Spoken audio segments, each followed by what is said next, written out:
Teman-teman semuanya, kali ini kita akan membahas salah satu grup bisnis dari Astra International yang aneka industri. Banyak banget yang dilakukan dan tantangan yang menurut saya sangat pelik di sana adalah ngelola SDM-nya.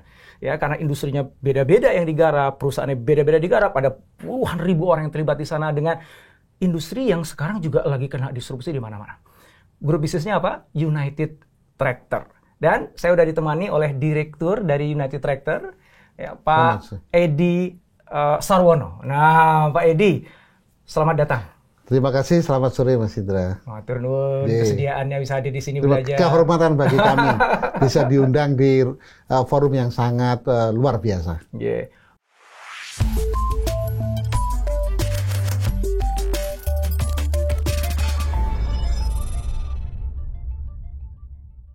Pak Edi, waktu pas saya mau tadi yang menyebut Pak Edi direktur di United Tractor tuh bingung Pak Edi.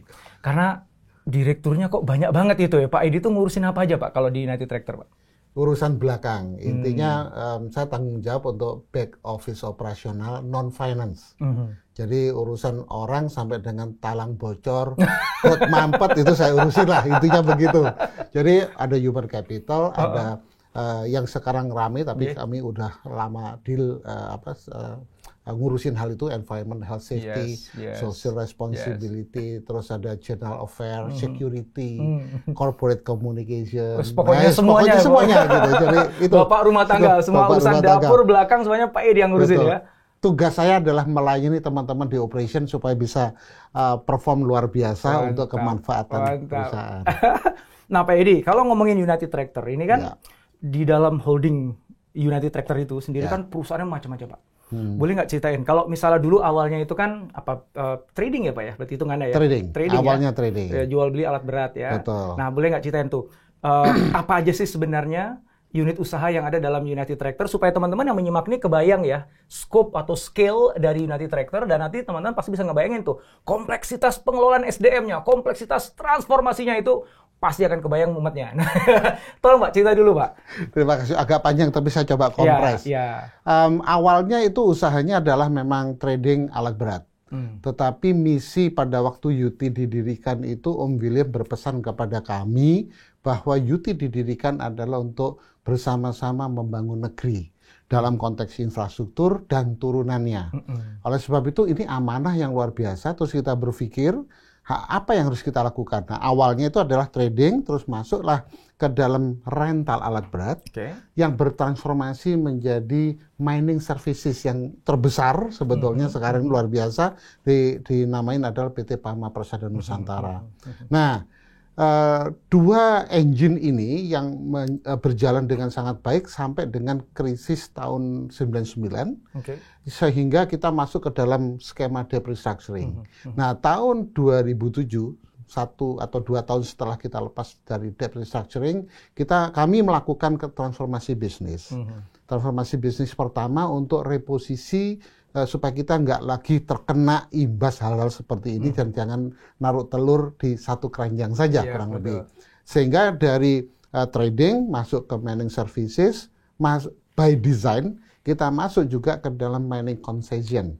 Karena kalau sudah pemilik tambangnya. Nah, pemilik tambang kita berpikir apa yang bisa dikerjakan, tidak hanya tambang batu bara sebagai core kompetensi kami yang open pit umumnya, maka kita juga menambah lini lagi kepemilikan tambang di mineral. Dalam hal ini kita masuk ke dalam emas yang dengan PT Agincourt yang kita sisi.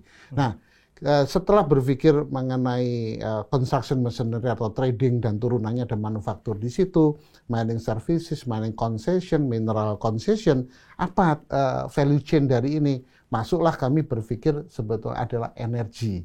Karena pemanfaatan dari coal adalah untuk energi dan kita tahu coal adalah sumber energi yang paling murah. Sampai saat ini pun paling murah. Maka turunan berikutnya adalah energi. Nah, di tengah sebelum energi jalan full, kami sedang membangun yang Tanjung Jati dengan coal base itu 2 kali 1000 megawatt kami, tapi minoritas karena kita konsorsium begitu. Ada pemikiran bahwa di grup Astra bisa nggak ya, ini kan kapitalisasi besar, capex besar untuk infrastruktur. UT diminta mengemban tugas untuk bagaimana konstruksi bisnis untuk mensupport hal tersebut. Maka kami mengakuisisi aset, jadilah ada lini bisnis berikutnya itu construction. Jadi kita ada 6 saat ini. Wow, luar biasa. Dan terakhir akuisisi nikel, Pak ya? Ya, itu masuk dalam nanti grup yang mineral. Yang concession tadi ya? Betul, konsesi yang mineral. Wow, itu teman-teman ya, ini udah dapat pelajaran kita di sini. Jadi kalau kita ngeliat ada suatu perusahaan yang besar ya, sebesar UT dengan bisnis yang banyak itu, industri yang beragam itu nggak ujuk-ujuk jadi kayak gitu ya Pak ya? Semuanya pasti dimulai dari satu saja, yang itu kerap kali sangat sederhana. Betul ya Pak ya? Betul. Ya, trading dulu, habis itu nyewain, habis itu Mbok sekalian aja, kenapa nggak kita kelola tambangnya aja sekalian? Wah, akhirnya kemana-mana sampai sekarang. Tapi kuncinya adalah core kompetensi tadi. Karena dari trading pasti ada sesuatu di situ, kekuatan kita untuk mengenal industri. Ada 4 industri yaitu pertama mining, ada agro, ada forestry, dan construction. 4 ini yang, jadi ada cross matrix yang kita lihat antara yang kita tekunin dengan bidang industri yang harus digelutin. Nah, dari situ kita milih mana yang kurang lebih cocok dengan nature kami untuk tumbuh kembang. Maka kita memilih mining dengan berbagai reasonnya pada waktu itu, maka kami value chain-nya kita kembangkan berbasiskan itu. Jadi ketika mau mengembangkan usaha pun itu jangan lepas dari core competence-nya. Dan kalau dalam konteks UT itu karena mulainya dari trading alat berat, ya akhirnya jadi kenal industrinya, kenal bagaimana prosesnya, supply chain-nya, jadi tahu, oh aku tak main di sini aja nih. Iya, kurang lebih begitu. Nah, dalam konteks itu Pak, berarti kan sekarang UT itu terdiri dari banyak sekali perusahaan. Ya, ada yang memang dibangun sendiri, ada yang diakuisisi. Ya, Pak, ya. Di tadi apa sebutnya Pak, grup usaha ya Pak ya? Grup usaha. Grup usaha ada berapa? 5 tadi? Ada 6. 6 grup usaha di dalam bawah UT. Ya, ada 67 perusahaan. 67 perusahaan. Oke. Nah, kompleks. Maka kalau kita bicara pengelolaan SDM nih Pak, tentu saja masing-masing anak usaha kan pasti dia ngelola SDM sendiri-sendiri. Tapi yang punya kepentingan besar bahwa ini harusnya saling bersinergi, saling support, membawa satu budaya yang sama, spirit yang sama, ada kompetensi juga yang ditata rapi, karena kan ya talent-talent ini kan tentu aja kan nanti akan diputar gitu Pak ya, supaya bisa creating value, bisa ngasih. Ya kalau misalnya dia dari awal sampai akhir cuma di situ aja, nggak tumbuh-tumbuh, nggak belajar kok. Gayanya asal kan diputar gitu Pak ya. Ini Pak Edi udah jalan-jalan kemana-mana deh pastinya. Lumayan. Nah, pertanyaan saya gini, apa tantangan terbesar yang Pak Edi pernah alami gitu ya, terkait dengan ngelola, ada berapa Pak totalnya Pak di UT Group karyawan Pak? 33.000, hampir 32.800. 32, dan itu yang full time employee Pak ya? Jadi karyawan full time employee. 32.800 orang. Nah, hampir 33.000. Yang itu adanya di berapa tadi perusahaan Pak? Apa ya lupa? 67 perusahaan. Ya, yang industrinya beda-beda, yang dikerjain beda-beda. Itu tantangan terbesarnya apa Pak? Gini, adalah culture sebetulnya. Kalau tadi kompetensi sudah merupakan sikat gigi ya, di mana kita mau masuk harus prepare kompetensi. Tetapi yang paling susah ini adalah budaya sebetulnya. Karena either itu kita tumbuh kembangkan atau kita akuisisi, yang paling penting apakah chemistry atau orang-orang masuk itu bisa memiliki karakter dan nilai-nilai yang sama. Karena gini, Pak Indra, jadi kalau kita joinan, tapi kita beda pandangan, beda rasa, mau arah ke utara itu agak melenceng-melenceng sekian derajat, itu ujungnya bisa jauh sekali. Jadi yang pertama kali kenapa kita akhirnya strateginya itu ada 4 feet kalau di corporate. Memang ada pengelolaan sentralisasi dan kita menganut dual sistem, ada sentralisasi dan desentralisasi untuk beberapa. Pasti kalau enggak akan terlalu complicated. Nah, tetapi spirit kita ada 4 nih. Yang pertama di dalam konteks strategi human capital, pertama culture harus fit dulu. Fit dengan apa? Kita punya kalau di Astra Catur Dharma, Pancasila Indonesia. Maka ini akan menjadi nilai-nilai roh dasar untuk kita terjemahkan. Nah kalau di UT kita menggunakan solution. Solution itu ada artinya ada serve, organize dan lain sebagainya. Dan itu ada terjemahan dari Catur Dharma. Turunan. Jadi turunan dari Catur Dharma sesuai dengan bisnis kami, dengan pengembangan tadi apa yang cocok. Bottom up inisiatif tahun 2009 kita redefinisi lagi, keluarlah usulan dari bawah itu adalah solution yang kita pakai sekarang. Nah, solution diperes ada tagline-nya Moving as One, itu esensi yang kita berjalan bersama customer untuk hand in hand mensukseskan mereka, kami juga ikut di dalam itu, sehingga partnership engagement jalan terus. Nah, setelah culture, yang kedua adalah organisasi. Karena tantangan industri beda, masing-masing beda, pasti dinamikanya besar. Maka di kami, organisasi itu menjadi kunci utama supaya bisa fit dengan kebutuhan customer. Oleh sebab itu di UT, perubahan organisasi itu bisa cepat sekali. Maksudnya perubahan organisasi itu apa, Pak? Struktur, maupun pola. Jadi setahun itu bisa 2-3 kali. Serius. Karena sekarang customer-nya meminta sesuatu yang berbeda approach-nya, ya kita harus menyesuaikan. Itu organisasi di site atau keseluruhan? Kami di corporate itu mendesain untuk yang di operation itu harus fit dengan customer. Meskipun ada benang merah tentunya ya, rumusan site-nya ada, kalau di cabang kurang lebih benang merahnya juga ada. Tapi kalau ini retail sama semi retail dengan B2B, organisasi pasti akan beda nih. Gitu. Yang di site kebanyakan adalah B2B, urusannya sama customer, bagaimana bisa engage problem solving untuk mereka, maka kekuatan orang, profilnya juga berbeda. Sehingga dari organisasi itu yang kedua. Masih organisasi, Pak. Jadi yang diubah itu bukan hanya organisasi proyeknya, Pak ya. Kan di masing-masing site atau masing-masing garapan bisnis itu kan ada, ya bisa dibilang sementara lah ya. Ya kalau begitu proyeknya selesai, udah kan gitu, Pak ya. Ya. Atau sampai ke strukturalnya, Pak? Sampai ke head office. Wow. Sampai ke head office. Setahun bisa 2 kali? Bisa terjadi. Pernah terjadi 2-3 kali kami berubah. Tentunya pada saat sudah duduk, ya nggak langsung berubah. Kalau di lapangan atau tuntutan customer atau pasarnya masih relatif stabil, ya kita tetap melangsingkan diri, lean organization tetap jalan, tapi esensi engage customer-nya harus kuat. Wow, agility-nya luar biasa tuh. Organizational agility-nya. Oke, nanti saya mau gali lebih dalam tentang hal itu, Pak ya. Tapi lanjut. Tadi kan ada baru 2 ya. Pertama tadi adalah culture fit. Pertama culture fit, yang kedua organization fit. Nah, yang ketiga kalau organisasi sudah duduk desainnya, maka orangnya yang dicari harus duduk di situ. Jadi bukan itu dalam konteks apa? People yang cocok secara kompetensi. Dan right man on right place itu ya. Jadi bukan dibalik orangnya ini maka organisasi kita buat enggak. Organisasi ini rumus umum lah ini ya. Orangnya duduk. Nah, setelah itu the last 3 years atau 4 tahun kami kan tahun 2016 sudah ngelakuin awal digitalisasi. Sehingga untuk strategi human capital 3 tahun terakhir ini kami sudah menjalankan digitalisasi untuk human capital di seluruh grup. Arti kata gini, kan banyak inovasi inisiatif baik-baik di anak-anak perusahaan, di teman-teman tuh banyak sekali. Kita tidak ingin start dari nol. Kenapa sih kita nggak cloning saja? Yang bagus di sana sepakat, ayo kita jalankan. Itu sebab karena tadi saya katakan ada fungsi sentralisasi di corporate function, ada yang desentralisasi operational function di anak perusahaan ataupun cabang site. Nah, dengan itu harapan kita kebaikan-kebaikan bisa diduplikat dengan cepat sehingga kami bisa bergerak.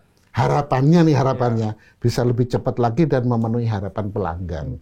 Jadi yang keempat tadi fitnya apa tadi, Pak? Namanya, Pak? Yang keempat digitalization. Digitalization fit. Ya. Jadi. Artinya men-scale semua kebaikan-kebaikan, semua success story itu menggunakan kekuatan digital. Ya. Dan ini sebetulnya dipercepat dengan pandemi COVID. Wah, gimana tuh? Karena pada saat COVID kan, ini luar biasa. Di site itu teman-teman nggak boleh pulang. Karena itu ibaratnya kita harus karantina, tapi harus bekerja gitu kan. Jadi, bagaimana ini? Wah, padahal harus remote, semuanya pada remote. Di cabang juga demikian terbatas. Nah, 2016 kami sudah program digitalisasi untuk macam-macam IoT. Ini tetap berjalan sih, nggak bisa langsung kan Pak Indra ya. Maka kita melihat ini momentum.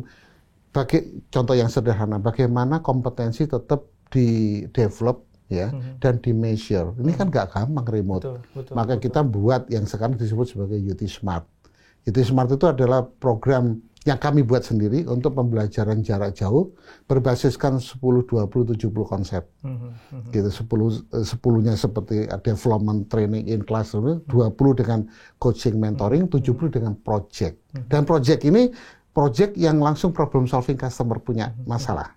Sehingga antara kita belajar dan kita implementasikan langsung fit dengan yang tadi moving as one tadi.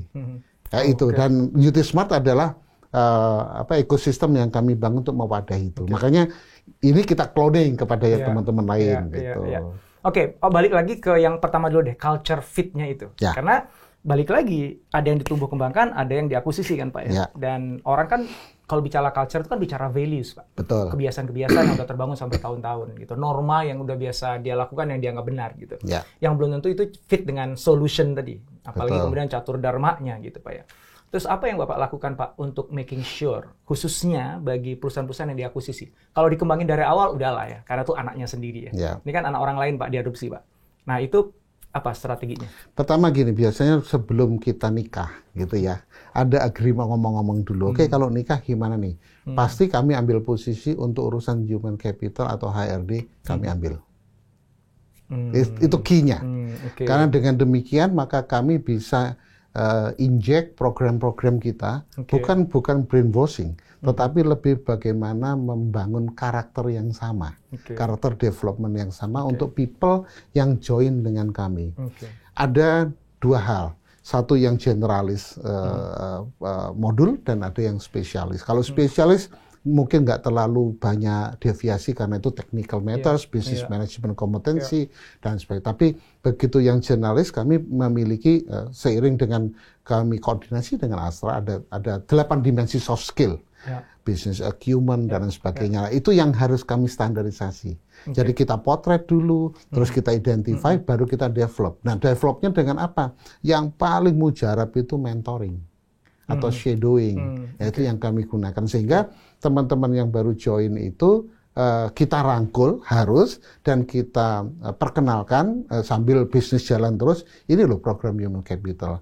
Dan kami believe kalau itu baik pasti orang akan senang.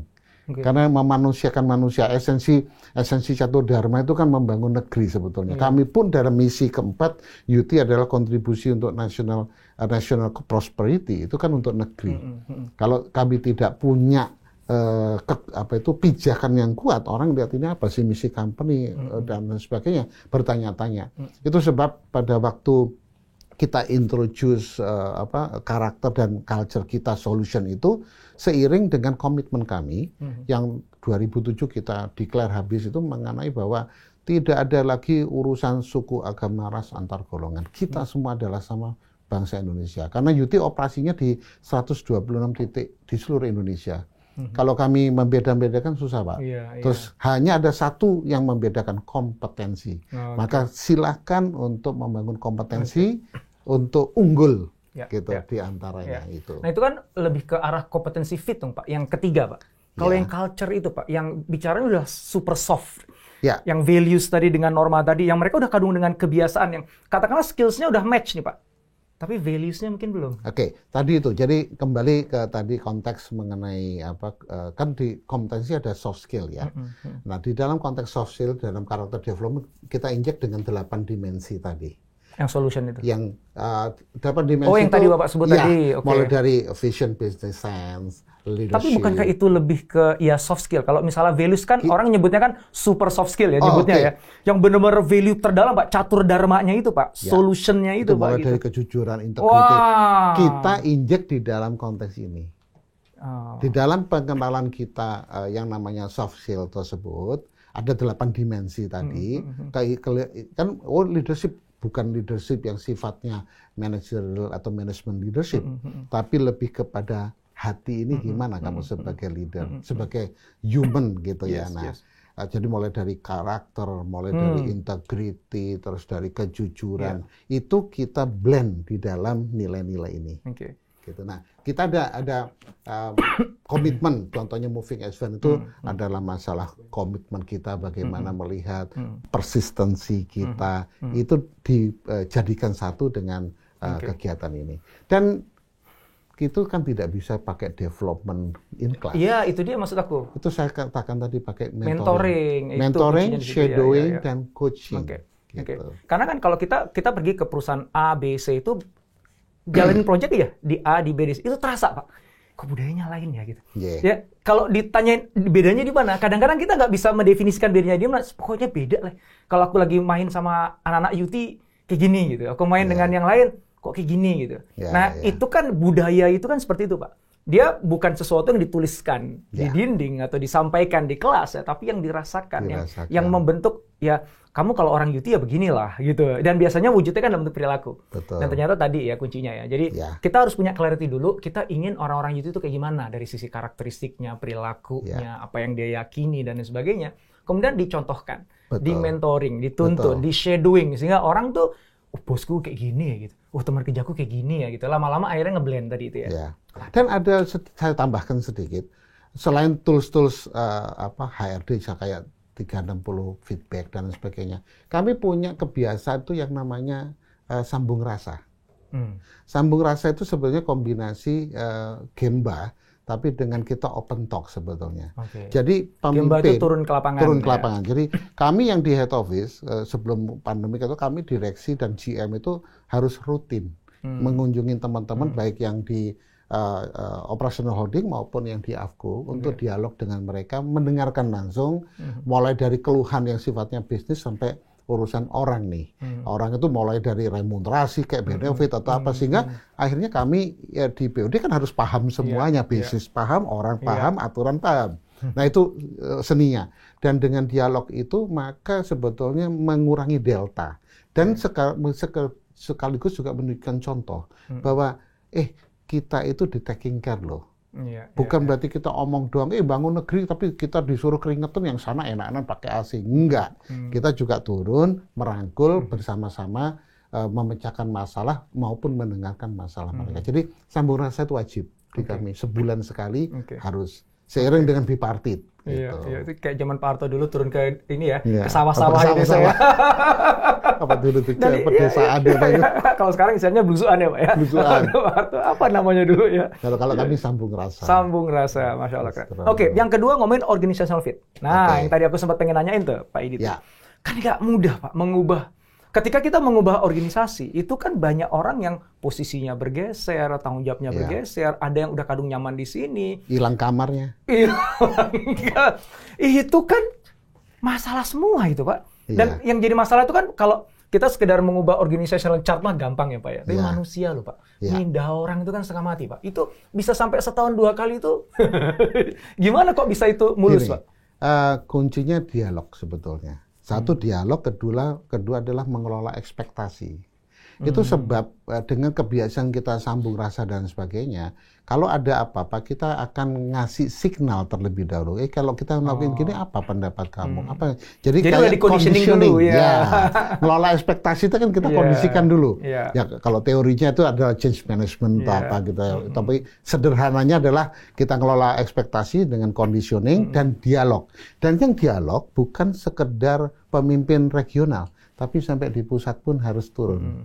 Contoh pada waktu di head office kita mengurangi dari 19 divisi menjadi 13 divisi.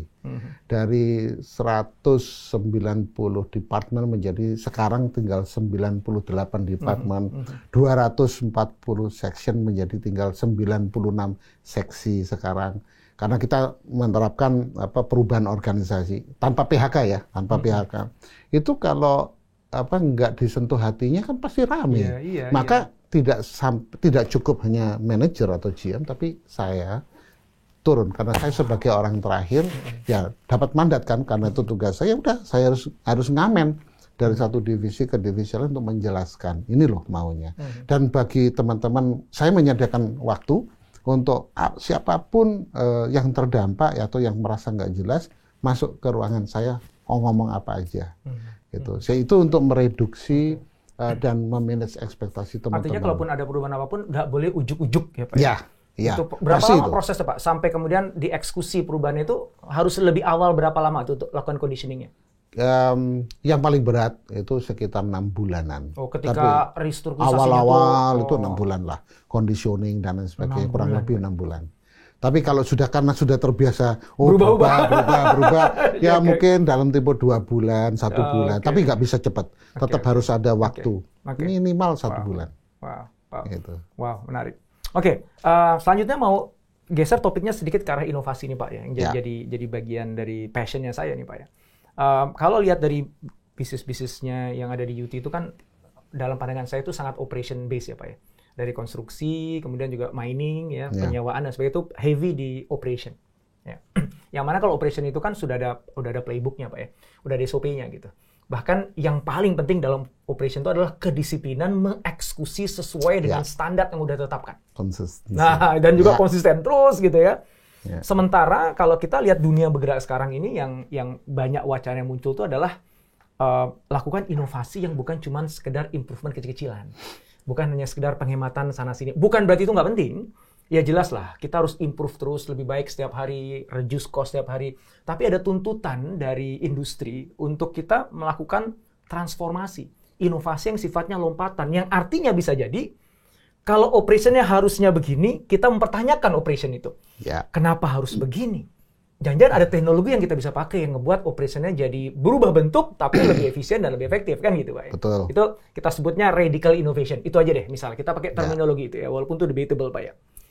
Dibandingkan yang continuous improvement versus yang radical innovations ya. Paham. Nah, sejauh mana menurut Pak Idi, kita ngomongin dari awal dulu deh, dalam industri atau arena industri ya kan banyak soal industrinya Pak ya, yang dimainkan oleh UT itu diperlukan radical innovation itu, atau cukup udahlah kita Kaizen aja, continuous improvement aja, Six Sigma aja yang kita pakai gitu.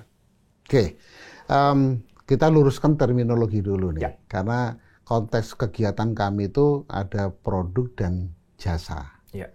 Untuk produk dan jasa ada matriksnya, itu adalah teknologi dan urusannya dengan kompetensi. Maka di kami inovasi penting, tapi harus hati-hati. Karena kalau kita sok-sokan inovasi, terus merasa jago mau inovasi dan sebagainya, itu kami khawatir bisa jadi backfire atau bumerang bagi kami. Sehingga dalam konteks inovasi kita akan selalu ingat, ini yang kami pahamin. Kami nggak ingin terlalu ekstrim karena apa? Akhir tahun masih ditagih untuk bagaimana profit gitu ya. Jadi kita tetap harus risk manajemennya harus benar nih. Karena yang daily-nya kan harus benar. Meskipun kita inovasi harus by design melihat jangka 5 dan 10 tahun industri ke depan mau seperti apa. Nah, kalau untuk yang proses kan kita tadi saya ngomong ada jasa, dan jasa itu dibagi, ada yang rutin proses pertambangan dan sebagainya, ada yang jasa karena kita support kepada customer. Nah, yang bisa rada radikal itu adalah yang kita bagaimana kita engage ke customer karena dinamika kompetisi. Jadi services. Tapi kalau kita bicara mengenai mining, design, engineering, processing, itu harus hati-hati banget karena risknya akan tinggi. Contoh kita ngomong yang sederhana, teman-teman di PAMA itu salah satu kekuatan adalah masalah, saya ambil, kita punya beberapa paten. Ada mungkin 20-an paten di grup ini. Salah satu yang menarik kekuatan PAMA itu, saya cerita sedikit, adalah masalah dewatering system. Itu kekuatan mereka. Bagaimana dengan jarak kubangan 200 meter di bawah permukaan, begitu dia harus ngambil dengan lumpur, dengan intensitas tertentu, dengan kecepatan tuh ini hujan dan sebagainya, tapi supaya pertama tetap jalan itu kan tidak gampang. Manajemen dewatering itu unik. Nah, kalau kita mau melakukan inovasi itu adalah continuous improvement inovasi. Karena kita dari research, dari studi, harus begini-begini, kita harus modifikasi alat dan sebagainya. Begitu jadi ini nggak bisa kita langsung innovate begitu aja, karena satu tempat dengan tempat lain ada sedikit beda, tapi benang merah sama, karakternya tetap kita pakai.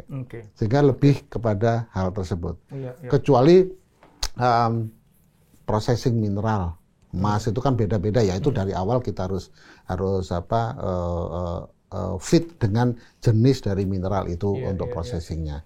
Nah, kalau yang jasa itu akan jauh lebih memiliki kebebasan kami.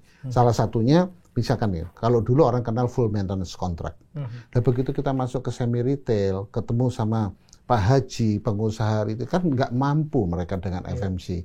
Maka kita combine dengan PMP. Tetap ada productive maintenance-nya, tetapi kita ada partialnya, tidak semuanya. Terus polanya juga, yang penting meringankan kocek mereka, engagement jalan, jangka panjang tetap terjadi.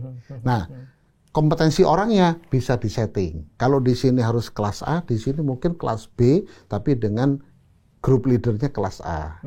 Komposisi-komposisi seperti itu. Sehingga yang penting adalah di market kita tetap bisa leading. Gitu. Jadi inovasi kami lebih kepada hati-hati. Jadi ada, tadi. Sebenarnya mungkin bukan hati-hati kalau saya terjemahkan ya Pak ya. Hati-hati itu kan lebih kepada semuanya harus bisa di-manage risikonya sehingga kita masih tetap bisa delivering sesuatu lah di akhir tahun yang make everybody happy gitu. Tapi kalau saya lihat tadi pembagian inovasinya malah lebih clear menurut saya. Jadi ada hal-hal yang memang udah ada best practice-nya ya, yang so far itu memang like the best in the world, yang itu memang kalau kita mau coba aneh-aneh itu agak berbahaya malah di situ. Seperti misalnya rumah sakit misalnya gitu. Ya, dokternya ketika bedah otak jangan eksperimentasi, harus ikutin persis seperti kamu diajarin dulunya kayak gimana. Best practice-nya harus ya. Iya, best practice-nya. Kalau mau ada yang eksperimentasi itu di laboratorium. Yang itu sudah terkontrol, risikonya diatur. Nanti kalau udah benar, udah diuji sampai 3 kali udah benar, baru dipraktekkan. Tapi jangan di ruang operasi dia inovasi pengen coba gitu, bahaya kan itu Pak. Nah sama ketika penambangan gitu, gimana caranya kita misalnya mau blasting gitu misalnya Pak ya, atau kita mau yang tadi yang macam-macam lah, refinery dan sebagainya gitu. Nah itu ada best practice-nya yang memang itu proven, itu bagus, lakukan. Tetap lakukan. Tapi ada ruang-ruang lain ternyata, ya, yang itu kita punya kesempatan besar untuk melakukan eksperimentasi, ya, di area services tadi. Gitu. Bahkan yang tadi itu kan bukan services menurut saya Pak, di watering itu kan sebuah itu proses ya Pak, itu bagian dari bisnis proses ya supaya fleet itu bergeraknya sesuai dengan plan, maka harus ada teknologi itu dan ternyata teman-teman ngulik gitu ya, ngubah ininya, nyoba ini, eksperimen. Itu kan pasti kan nggak ujuk-ujuk jadi teknologi itu Pak ya. Itu panjang. Mungkin bertahun-tahun itu riset yang cukup panjang dan harus modifikasi alat segala itu. Awalnya mungkin gagal dulu, dicoba lagi gitu. Sampai sekian kali percobaan akhirnya baru jadi paten kan gitu. Betul. Nah, kalau yang transformasi mengenai yang rada radikal itu adalah pada waktu di UT kita bakar yang namanya salesman. Kartu nama salesman kita rubah jadi business consultant. Kita bakar. Itu berubah 180 derajat karena kita nggak selling lagi, bukan selling alat, tapi kita berikan solution. Itu kan nggak gampang.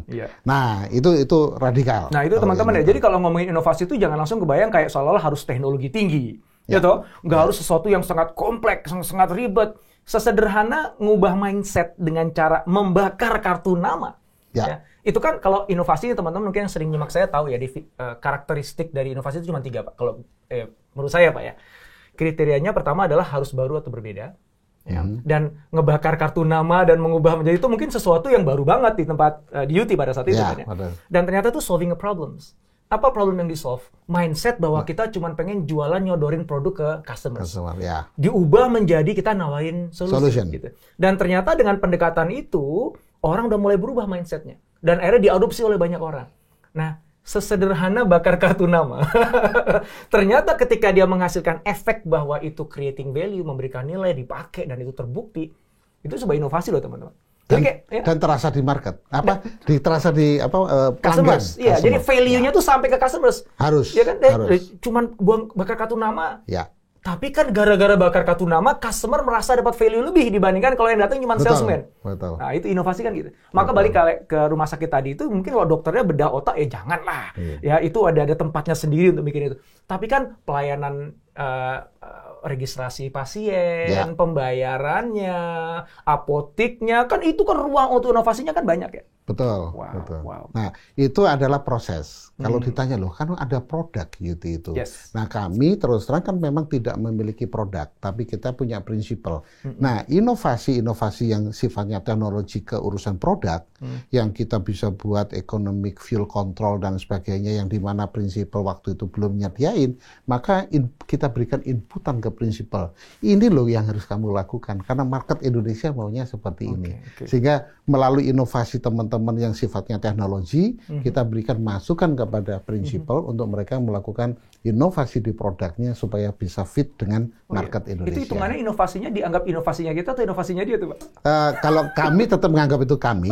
Di sana bahwa itu sebagian besar mereka listening karena kami juga salah satu partner yang baik di dunia gitu untuk hal-hal seperti ini mereka akan lakukan. Bahwa itu dihitung dengan monggo silakan, tapi kita sih memikirkan karena kita kan nggak punya hak untuk ngoprek-ngoprek produknya kan Pak ya. Jadi yang bisa kita lakukan adalah kita ngasih masukan tadi berdasarkan riset kita internal. Betul. Salah satu inovasi lagi itu begini, misalkan, sorry agak panjang nih. Prinsipal sudah punya nih yang namanya dump truck ya, yang heavy duty itu dengan vesselnya atau baknya itu standar. Nah teman-teman di Patria dengan engineering capability-nya mereka mendesain. Ini soalnya kalau pakai desain itu begitu di dam itu masih ada sisa-sisa dan muatannya sekali angkut masih bisa ditambah. Kalau ini akan kalau yang pola standar itu ya seperti itu saja. Maka dia mendesain dengan ada lengkungan, tidak bentuk yang kotak supaya barang itu kalau di dam langsung turun semua karena gravitasi. Itu inovasi. Itu usulannya dari teman-teman. Dari teman-teman dan kita bisa mendapatkan pengakuan sehingga pada saat kita menjual produk truknya itu vesselnya boleh memilih mau pakai standarnya prinsipal atau bisa menggunakan standar kami. Dan itu diakui ya? Bahwa ini idenya teman-teman Yuti gitu ya. Dan itu memang perlu perjuangan karena kita taruh brand Patria di dalam vessel itu Patria. Dan itu dijualnya juga ke luar negeri kah? Atau hanya di dulu Indonesia kita aja? sempat ekspor ke Mongol dan sebagainya. Kita sempat ekspor pada waktu itu sebelum COVID, jauh sebelum itu. Ya. Oke, nah gimana sih Pak caranya Pak Edi menggerakkan inovasi seperti itu Pak di sekian banyak perusahaan yang ada gitu. Inovasi itu kan nggak ujuk-ujuk kan Pak. Ya. Kan harus dipancing, harus distimuli, harus dikasih wadah, harus dikasih jalur dan lain sebagainya itu. Kita bahasnya secara strategik aja dulu deh Pak ya. Jadi mungkin karena setiap anak usaha pasti punya caranya sendiri-sendiri ya Pak ya. Tapi secara strategi gede itu apa Pak? Tentunya bukan saya, tapi karena kolegial kami semua. Karena inovasi kami di board harus sepakat. Karena satu tidak balance, maka omongan bisa beda ini. Kita sepakat. Nah, satu kita harus pikir ekosistem. Inovasi tidak boleh hanya hangat-hangat ayam nih. Harus ada ekosistem, ada sistem. Maka harus masuk di dalam key performance indicator, employee. Kita sempat one man, one innovation. Jadi kalau di operational holding ada 2.610, berarti minimal setahun harus ada 2.600 innovation. Kayak gitu. Wow, okay. Itu tantangannya seperti itu. Kalau di sana 10.000 karyawan, ya kamu harus ada 10.000. Okay. Itu challenge-nya. Bahwa di filter ketemu ini ya itu personal lain. Jadi by system masuk ke dalam KPI. Kedua harus ada budget. Inovasi kalau nggak ada budget ya susah. Sehingga pada waktu budgeting disusun itu memang ada pool untuk innovation, penelitian atau apa harus ada di sana. Terus yang ketiga organisasi. Di head office atau di corporate ada fungsi innovation dan di anak perusahaan ataupun ini di cabang dan site mereka punya organisasi sendiri yang bertanggung jawab inovasi. Meskipun orangnya ya itu aja, misalkan kepala cabangnya tanggung jawab sebagai innovation leader di sana. Tapi brevet dia adalah innovation leader meskipun dia kepala cabang, contohnya begitu. Jadi organisasi harus ada, KPI sudah ada, budget ada, event setahun sekali wajib. Dan kita umumkan biasanya pemenangnya di Oktober, itu HUT-nya UT, tanggal 13 Oktober. Nah, kita umumkan pemenang. Sehingga dengan demikian lambat laun pasti ekosistem terbentuk. Nah, tinggal sekarang gurunya. Karena inovasi kan bisa kemana-mana ini kan. Maka kita educate yang namanya inovator, inspirator. Jadi ada guru, instruktur yang ngajarin bagaimana inovasi selain standarisasi atau kualifikasi. Nah dengan itu bergeraklah. Yang ngajar tadi siapa? Yang jadi guru tadi siapa? Satu adalah teman-teman di corporate university, itu di cabang-cabang ada technicalnya, ada yang non technicalnya, ada processing. Terus yang kedua, yang kita anggap punya kompetensi dari talent yang punya kompetensi, kamu harusnya bisa. Jadi kita pilih begitu. Nah, dirijen dari ini di corporate ada di corporate planning dan innovation. Itu mereka lah yang menjaga supaya ritme ini bergulir terus. Gitu. Nah itu menarik ya, karena kan kebanyakan organisasi itu yang ngomongin upaya manajemen untuk mengeluarkan inovasi adalah buat event. Ternyata event kan hanya salah satu. Kalau salah satu saja. yang paling penting adalah justru masuk ke KPI. Ya. Kedua, disediakan budget. Nah, itu. Kalau nggak gitu kalau omong doang berarti. Ini udah nggak masuk KPI, nggak dikasih budget, tapi di OP-OP harus inovasi. Dan nggak kalah pentingnya harus ada orang yang memang bisa ngelatenin, nuntun. Ya tadi ya mentor itu ya atau apa innovation leader tadi istilahnya ya. Tanpa itu tuh nggak akan gerak, Pak ya. Dan kami ada di luar itu ada pendukung. Jadi kita ada ini bayangan shadowing yang disebut sebagai pelatih utama. Jadi seperti yang tadi saya sampaikan di awal ada culture fit, itu sebetulnya agent of change itu kita punya 80% dari 2.600 adalah agent of change.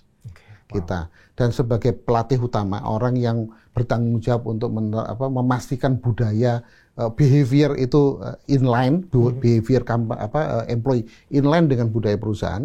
Itu kita punya ada kalau 2.600 kami punya sekitar 1.200-an. Itu yang kami sebut sebagai pelatih utama. Nah, di luar mereka memastikan budaya dengan hal macam-macam kegiatannya, inovasi itu adalah budaya. Sehingga inovasi itu juga istilah kata digembar-gemborkan, dikawal, dipastikan ada oleh mereka. Gitu. Jadi selain struktur ada, kita sediakan backup system yang shadowing tadi itu dengan pelatih utama. Jadi memang kerja besar ya, ngebangun budaya inovasi itu kerja besar. Dan nggak boleh berhenti. Nggak boleh berhenti. Nah, semua orang harus ikut terlibat tadi ya, dari top sampai ke bawah ya. Yang tantangan yang berat kan generasi berganti, ini pensiun ganti. Nah, gimana ini memastikan yang baru continue? Nah, itu juga tantangan itu. Gitu. Ada isu generational Pak di sana, baby boomer, X, Y, Z. Gini, kalau isu itu pasti ada. Yang itu dianggap cukup mengkhawatirkan lah, atau ada sih masih ada, tapi itu mah biasa aja gitu misalnya. Masih dalam toleransi untuk bisa. Yang utama itu biasanya yang senior itu mengatakan bahwa yang muda itu cuek. Ya sehingga kami punya budaya namanya tegur sapa salam. Gitu. Jadi kita pagi itu harus menegur, menyapa, memberikan salam. Itu sempat kita buat pada waktu tahun 2015-16. Itu waktu rame-ramenya milenial masuk. Waduh itu. Wow, rame itu di cabang, di saat ini kok nggak bisa kompak karena begini. Akhirnya kita buat budaya tegur sapa salam. Jadi milenial dipaksa harus tegur sapa salam. Betul, gitu. Itu cara maksanya gimana, Pak? Adakah penalti atau apa gitu? Itu melalui tadi itu teman-teman, salah satunya melalui teman-teman pelatih utama. Kalau kayak gitu kan nggak bisa, kayaknya kok saya didoktrin harus begini. Jadi dengan teman-teman agent of change untuk budaya tadi yang kita sebut pelatih utama, dia selalu mengingatkan, ayo dong, dan kita berikan reward. Dulu itu sempat ada, kalau sekarang udah nggak ada lagi itu karena kita anggap sudah berjalan. Kita berikan ada gambar hati, gambar apa. Jadi ada kompetisinya. Siapa yang anak-anak muda yang berbehave dengan sangat proper, kita berikan hati, lalu kita beri apresiasi.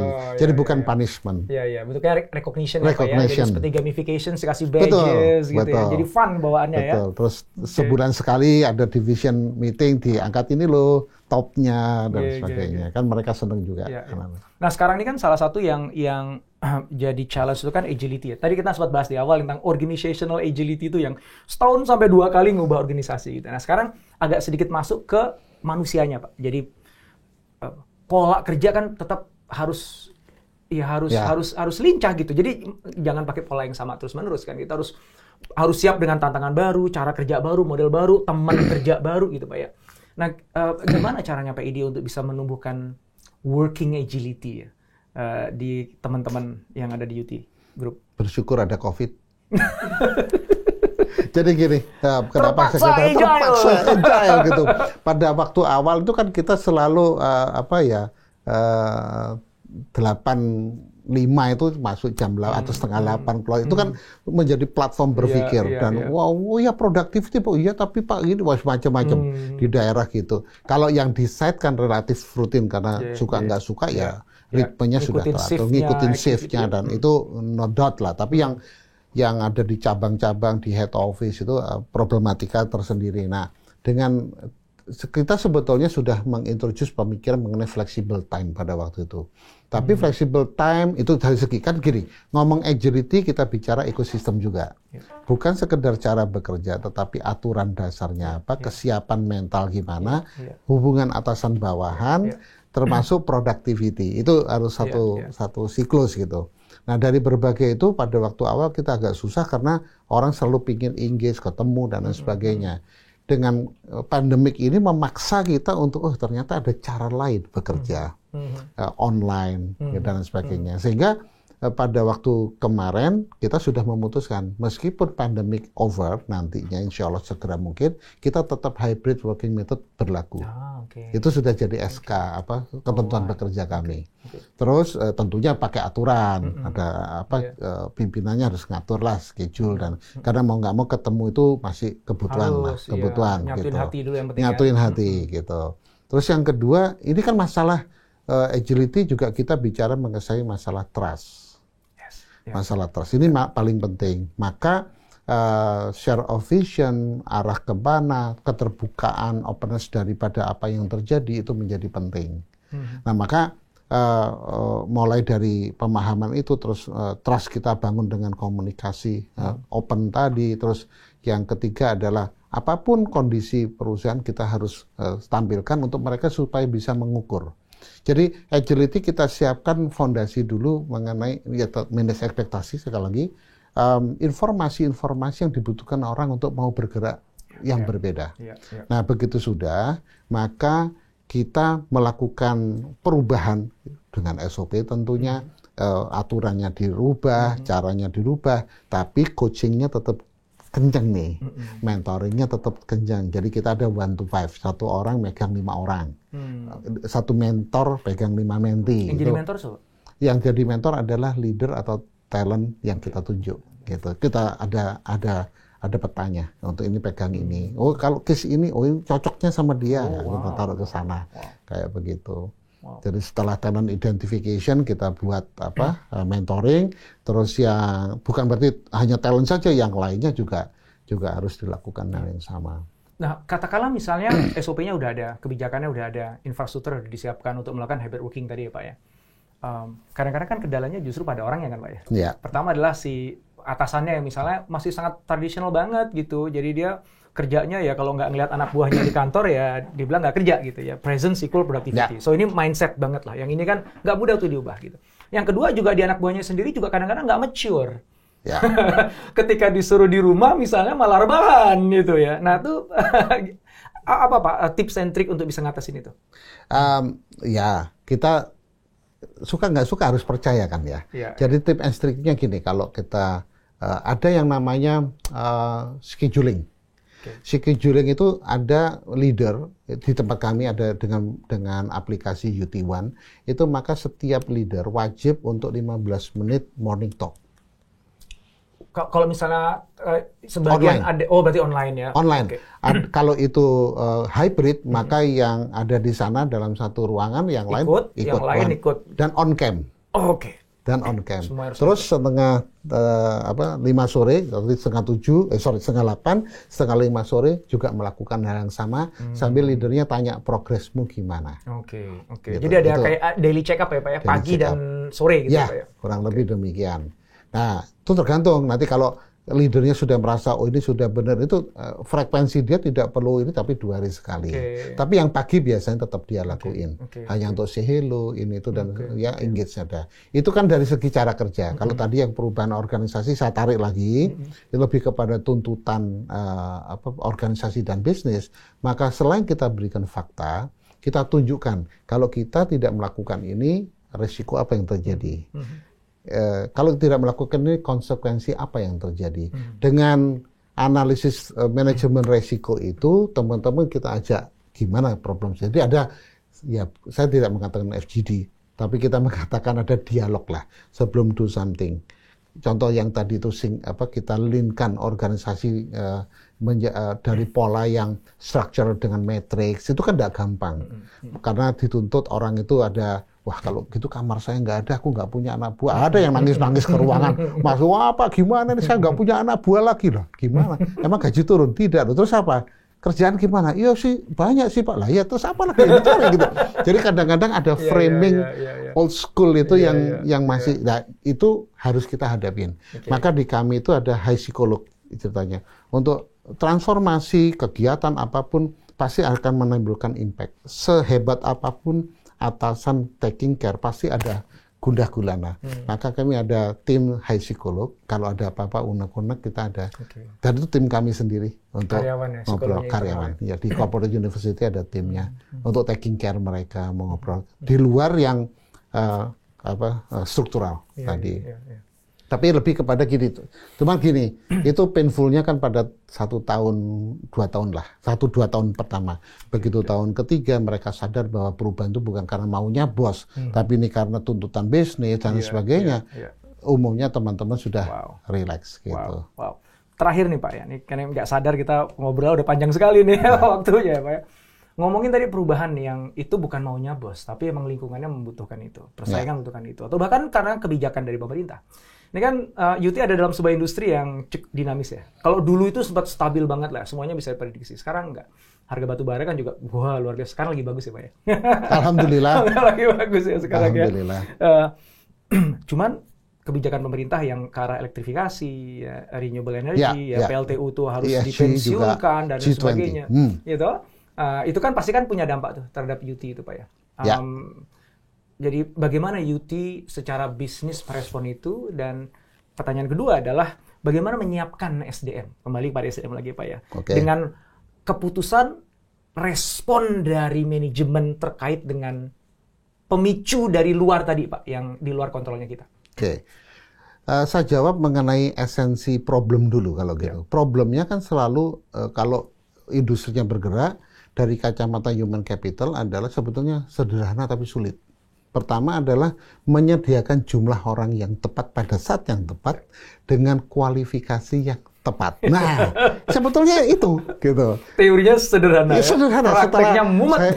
Setelah saya geluti lama, ini sebetulnya. Cuman menjawab ini tidak gampang. Maka kita tarik mundur. Oh, kalau gitu kuncinya kan di bisnis. Kami dengan Indonesia G20 presidential kemarin, terus kita dengan paparan coal, tentunya kami punya blueprint yang kami sebut UT Future. Gitu. 2030 kami sudah harus melakukan bukan shifting, tetapi komposisi bisnis kami 50-50 antara coal dan non-coal impact. Itu harus ada, portofolio kami harus 50-50. Karena kan ibarat kata susahnya kita ganti sepatu sambil lari nih. Nah ini masalahnya. Kalau ganti sepatu boleh berhenti sejenak gitu. Arti kata, oh profitnya nggak apa-apa, nggak usah turun-turun nggak apa. Ini nggak profitnya diminta terus, tapi sambil ganti sepatu. Ya itulah. Jadi itulah istilahnya ya. Jadi kami harus memanage pelan-pelan. Jadi 2030 kurang lebih 50-50. Nah setelah itu komposisi coal-nya akan turun seiring dengan Indonesia mencanangkan nih. Kita bebas coal-nya, net zero-nya kapan? 2050. Jadi 2050 berarti kita harus clean terhadap bisnis yang non-coal. Berarti kita harus shifting, itu adalah ujungnya 2050 dengan batasan 2030. Nah untuk 2030 dengan 6 lini bisnis kami melakukan apa? Nah, itu tadi sudah saya tahu. Nah setelah melihat itu, maka di human capital kan akan kita lihat ada industri apa yang current kompetensi di upgrading kan atau yang new. Kalau yang new pasti akuisisi, kayak cantik, oh kita nikel gini, oh kita nggak ada orang nikel canggih gini, underground juga mungkin kurang atau apa, kalau harus underground, tapi kalau open pit mungkin ada yang bisa dipelajari dari processing dari mining, maka kita bisa lihat. Tapi kalau untuk processing yang spesifik, yang itu nikel apa, maka pro hire sudah harus. Jadi kompetensi yang harus kita datangkan dari luar, kita kombinasikan. Nah itu polanya sudah, jadi kami harus menyediakan titik-titik tertentu itu. Contoh, UT juga sekarang sudah memasarkan yang hybrid excavator. Dan mungkin tahun depan insya Allah akan ada yang fully electric heavy equipment excavator dengan baterai misalkan.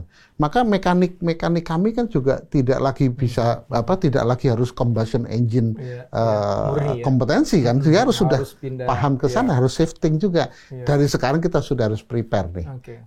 Jadi yang bicara bisnis baru kayak tadi yang existing, kita profitnya antisipasi nih 2030 kita tarik, 2024 ngapain, 2005 ngapain, dan developmentnya kita siapin. Jadi tadi ganti sepatu sambil lari. Wow, keren banget Pak Edi. Atur nuwun, saya belajar banget ya. Jenengan menjelaskannya itu sangat clear, sangat mudah bagi semua orang yang nonton. Saya yakin tercerahkan. Atur nuwun sangat ya, mudah-mudahan UT semakin besar, Pak Edi juga sehat terus ya Pak ya. Amin. Dan untuk Indonesia. Kontribusi untuk negeri. Atur nuwun sangat. Terima kasih Pak Indra, sehat selalu dan sukses. Sama-sama.